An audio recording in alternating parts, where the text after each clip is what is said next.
Напредокот и модернизирањето на земјоделскиот сектор е една од основните цели и политики на ВМРО-ДПМНЕ. Владата, предводена од ВМРО-ДПМНЕ, во изминатите 10 години инвестираше над 1 милијарда евра во земјоделието. Пари кои го помогнаа, модернизираа и подигнаа квалитетот на земјоделскиот сектор. Преку 90.000 земјоделци на годишно ниво ги користат земјоделските субвенции. Тоа се 90.000 семејства кои добиваат помош од државата за нивниот вложен труд. Разликата во земјоделската политика со СДСМ е очигледна.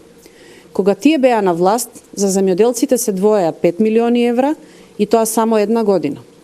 Владата на ВМРО-ДПМНЕ му даде шанса буквално на секој еден земјоделец кој сака да се занимава со земјоделие.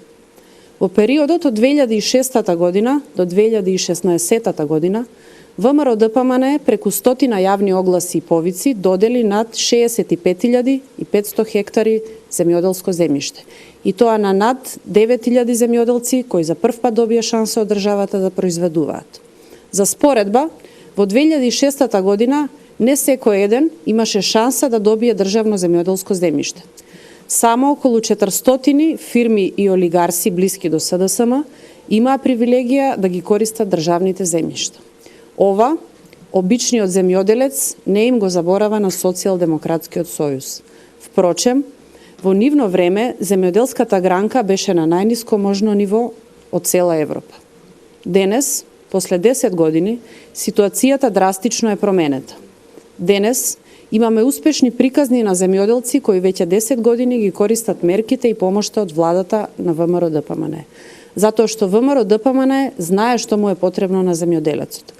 ВМРО-ДПМНЕ е секојдневно меѓу земјоделците и се бори за решавање на секој еден нивни проблем. Земјоделците тоа го знаат најдобро. Тоа е нашата одговорност. ВМРО-ДПМНЕ во својата најобемна програма Реално предвиде во април 2017 година да стартува новиот проект преку кој се нуди 80% поддршка на државата за системи капка по капка и ископ на нови бунари. Оваа мерка е наменски воведена за да им помогне на земјоделците да остварат поголем приход, додека пак благодарение преку помошта која нуди ВМРО-ДПМНЕ, инвестицијата ќе ја повратат уште во првата година. Начинот на кој се грижи ВМРО-ДПМНЕ за земјоделците е јасно видлив и препознаен од самите земјоделци. ВМРО-ДПМНЕ и во иднина ќе продолжи да го помага земјоделието, бидејќи е моторот на стопанството во нашата држава.